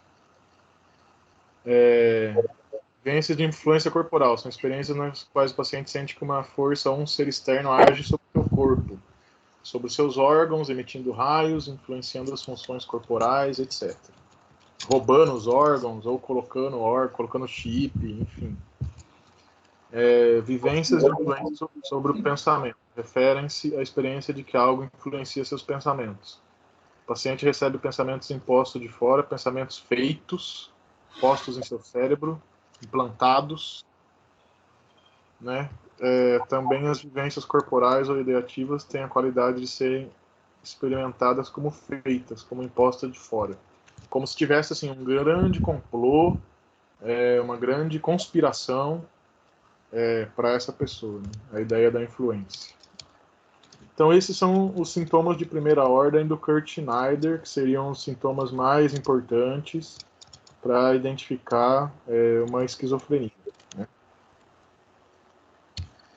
E aí depois o Dal Galarrondo vai falar que os psiquiatras do século XIX e XX, no começo do século XX, eles fizeram essa classificação da esquizofrenia em 4 tipos, né? Então, por isso que é chamada compreensão clássica, né? Então, existiria a esquizofrenia paranoide, a esquizofrenia catatônica, a hebefrênica e a simples. Vamos lá ver o que é cada uma delas.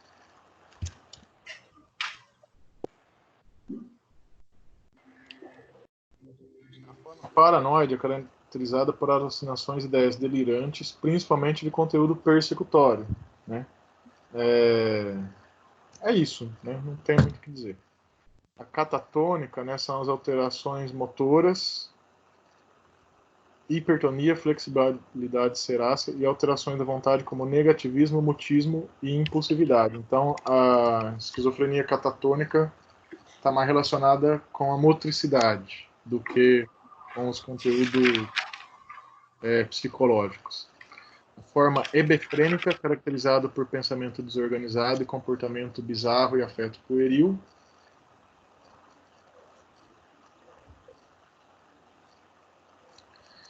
E, finalmente, subtipo... Então, hebefrênica, essa palavra heb significa jovem, né?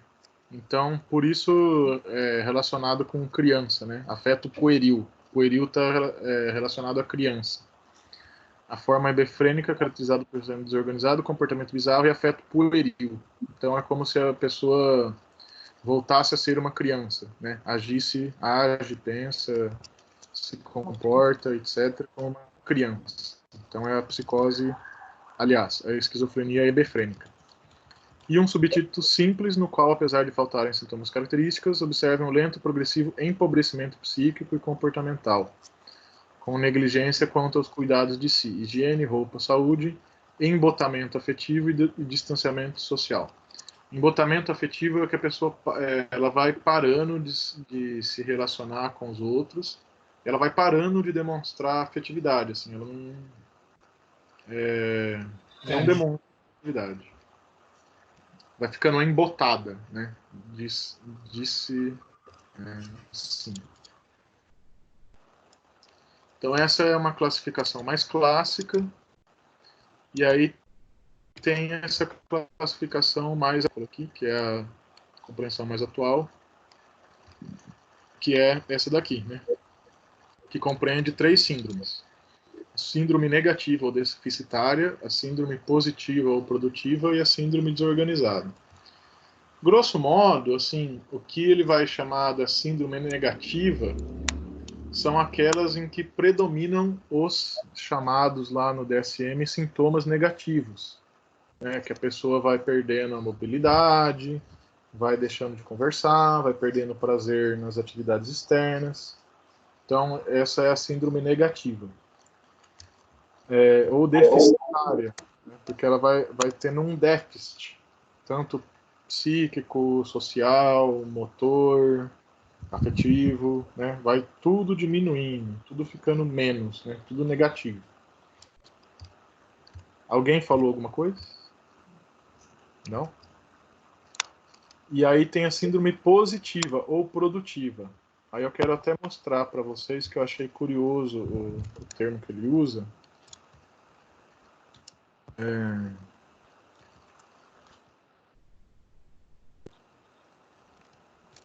Aqui já é a positiva. Não, essa é a negativa. Eita. Aqui, a positiva. Por que positiva ou produtiva, né? Que ao contrário dos sintomas negativos, que se manifestam pelas ausências e pelos déficits, os sintomas ditos positivos são manifestações novas, floridas e produtivas do processo esquizofrênico. Ou seja, ainda que seja de uma forma desorganizada, né? A pessoa produz muito. Então, ela produz alucinações, ela vai produzir as ideias delirantes, muitos delírios, vai ter um comportamento bizarro, ideias bizarras, vai falar palavras novas, agitação psicomotora. Então, por isso, produtiva e florida, né? Dá uma ideia de diversidade, né? De criatividade, né? E, de certa forma, tem a ver com isso mesmo, né? Porque ela vai criando, produzindo, ao contrário da síndrome negativa, que ela vai diminuindo, seja a atividade motora, psíquica, e a síndrome desorganizada, né, que aí ela vai ter uma desorganização mental e comportamental. Ela corresponde ao subtipo chamado hebefrênica. Vai ter um afeto inadequado ou pueril, comportamentos desorganizados e pensamento desorganizado. E por último, para fechar, o transtorno delirante, né, que é a paranoia e a esquizofrenia tardia. E vou ler o box que paranoia caracteriza-se, portanto, por um delírio geralmente organizado e sistematizado, às vezes com temática complexa que permanece como que encistado, cristalizado em um domínio da personalidade do doente. É o persecutório, né? Ele tem sempre a ideia que alguma coisa está acontecendo com ele. E as psicoses breves, reativas ou congênitas são aquelas, né, que a gente começou a falar por elas, por conta das dúvidas da sala.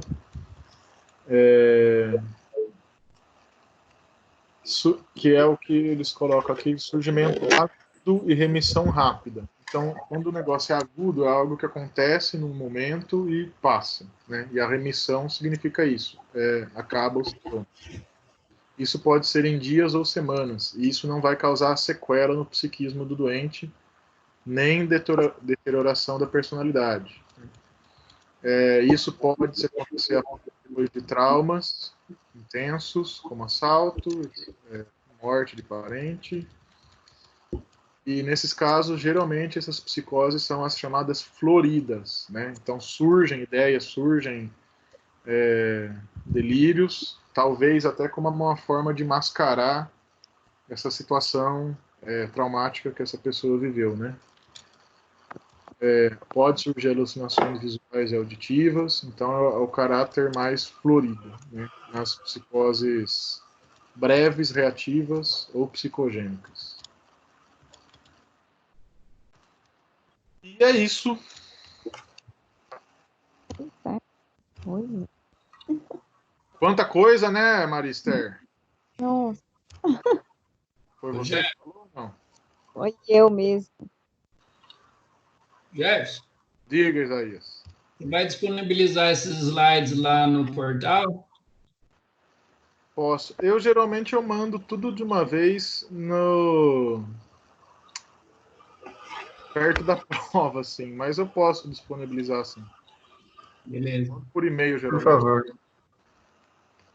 Certo. Esses slides, como se vocês verem os textos, né? Esses lá. Eu não estou mais compartilhando, né? Desculpa. Mas enfim, os pedaços que eu estou falando aqui dos sintomas foi tudo praticamente copiado e colado do DSM. E o último slide ali são os títulos do Dalgalahon. Mas posso passar, sim, tranquilo. Eu sei que tem gente que prefere slide para estudar, se organiza melhor. Passo, sim, sem problema. Beleza. O que mais? Perguntas? E assim, isso é só, né? A gente viu a psicose aí só pelo aspecto sindrômico, praticamente. Isso, nossa, tem muita coisa, muita coisa. Se a gente for... A gente pode voltar, talvez volte. Agora eu vou organizar o cronograma dessa disciplina e a gente vê o que a gente vai fazer. Vai voltar, como vai voltar. A minha professora de psicopatologia, quando eu tive, ela recomendou um livro que eu comecei a ler e não terminei, mas deveria ter terminado. Porque ele é muito interessante. Ele não é nada de um ponto de vista psicológico, assim, nem psiquiátrico. É um romance de uma moça que ela é psicótica e ela vai contando, então, e ela criou um mundo para ela, e ela vai contando como que é viver né, com a psicose, ela vai contando das crises, vai contando dos delírios, das alucinações que ela tem.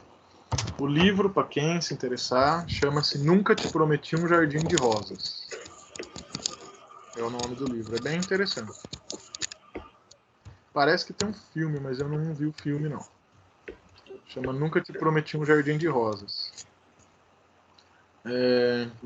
Tem um outro filme, essas doenças psiquiátricas mais graves, né, sempre desperta o interesse das pessoas, né? Então tem muito filme, por exemplo, sobre psicopata, tem filme, série, um monte de coisa, né, sobre psicopata. Tem um monte de filmes sobre personalidade, transtorno dissociativo, né, da personalidade, né, ou famosas personalidades múltiplas. E tem muitos filmes também sobre pessoas psicóticas na vida real e na fantasia também, né, na ficção. Então tem um filme que não é o Gênio Indomável, gente, esqueci. É um matemático. É o matemático indomável. O Gênio Indomável também é matemático, mas não é esse, não. É uma mente brilhante, chama. Uma mente brilhante também. A mente brilhante, é isso mesmo, Isaí. Muito bom. O John Nash, né? Da mente brilhante. Ele é um matemático e ele conviveu a vida toda dele, com delírio e alucinação. Ele tinha toda uma construção assim do delírio persecutório dele, e ele levava a vida, né, de professor. Ele era um matemático, professor, pesquisador, e levava essa vida com esse sofrimento, né, em paralelo. Esse é um filme interessante, Uma Mente Brilhante. O que você achou, Isaías, desse filme? Já assistiu? Eu tentei assistir, mas eu não consegui pegar ele todo. Eu só peguei alguns recortes. Uhum. Mas quem conseguir assistir o filme todo é interessante. Uhum. É interessante. Então, Você falou, né? Não cura, mas pelo menos tratar essa doença. A pessoa tem uma vida normal, né? Sim, então, existem já muitos, né, medicamentos sim, no mercado que são antipsicóticos. Dá para a pessoa levar, claro que dependendo de caso a caso, né, mas né, dá para a pessoa levar uma vida normal, praticamente, né, se ela se tratar, né? E aí tem que ser tanto a via medicamentosa quanto a terapia. A esquizofrenia, a psicose, não é uma doença que dá para tratar só com terapia. Ela é uma alteração no funcionamento cerebral, né? Tem que intervir no funcionamento cerebral. Claro, assim, a terapia interfere no funcionamento cerebral também, né? Mas a química, ela age de outra maneira, né? Em percentual, você acha que o tratamento medicamentoso deve ser maior do que o tratamento com terapias? Não, acho que anda junto, né? Mas é que é uma coisa que não pode prescindir, porque assim, tem psicólogo que fala assim, não, isso daqui dá para tratar, sei lá, uma ansiedade, uma depressão, né? Não, isso aqui dá para tratar só com terapia. Não há, né, pensa consigo próprio, né? Talvez não fala para o paciente. Não, isso dá para tratar ou mesmo, sei lá, vício de droga, sei lá. Não, isso dá para tratar só com terapia. Não vou recomendar.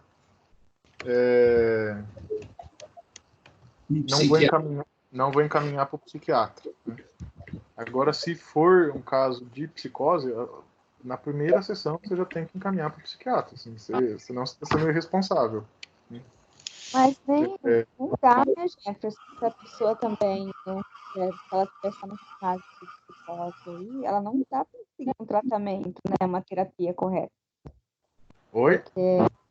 Eu falo assim, dependendo da pessoa, da psicose, se não tiver esse acompanhamento com o psiquiatra, com a medicação, você nem consegue fazer a terapia, né? Porque a pessoa está tão distante da realidade, e como que ela vai, assim, fazer uso, de fato, né? Como uma coisa terapêutica. Porque dependendo de como a pessoa está, já vi situações de paciente que teve um momento em que havia psiquiatra em algumas unidades básicas.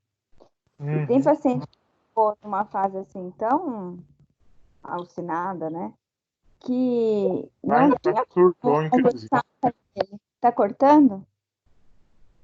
Não, é que você falou, o paciente está tão, né, ele está em surto ou ele está em crise. Isso, que até as falas dele, você via que ele estava num mundo paralelo. E mesmo não tinha fazer uma terapia, porque também tinha psicólogo na unidade. Sem essa intervenção de medicamento, enquanto essa medicação não começasse a fazer efeito, não se iniciava também a terapia. E demora uns 15 dias. Aí.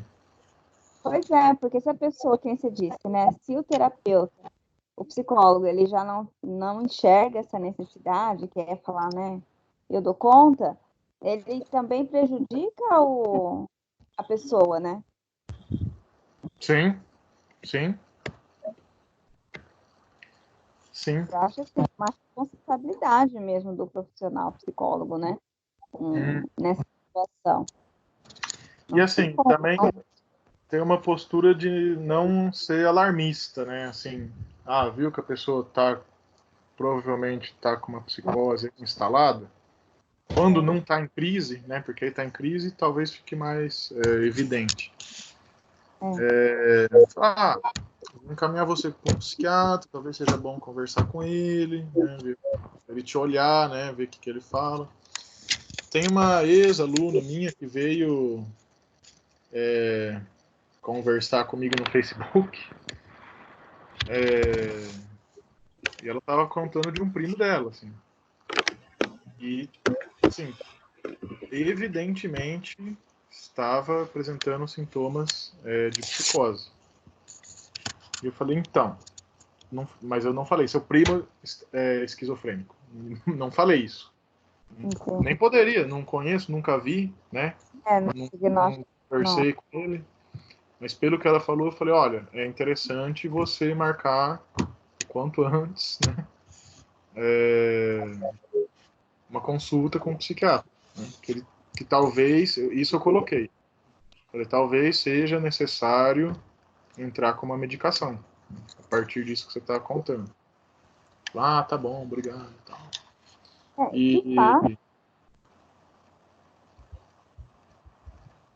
Oi. Não, Marister. Então, e geralmente é um parente, alguém próximo que começa a observar, né? A queixa começa por alguém de fora. Dificilmente vai ser a pessoa que vai chegar e vai dizer, né?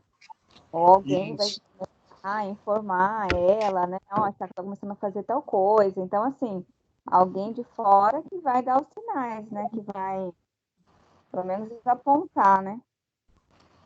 Exatamente. Isso até o Dalgalarrondo fala em algum momento no capítulo, né? Que a pessoa ela tem uma dificuldade de perceber que ela não está bem. Ela está tão cindida assim com a realidade que ela já perdeu os parâmetros. Ela não percebe como ela está. Então, geralmente, sim. Não é que nem outras doenças que, por exemplo, se você tiver com pânico, se tiver mesmo com depressão, enfim, você próprio fala, opa, né? Não estou bem. Né? Agora, na psicose já é mais difícil, a pessoa não percebe que ela está precisando.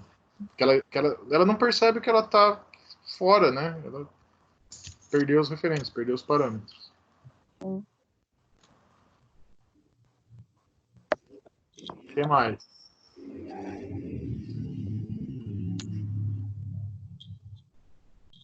Só isso. Para de controlar meus pensamentos, Isaías. Deve estar pensando em jantar agora, né? Ai, meu Deus. Hã? Eu estou pensando em jantar.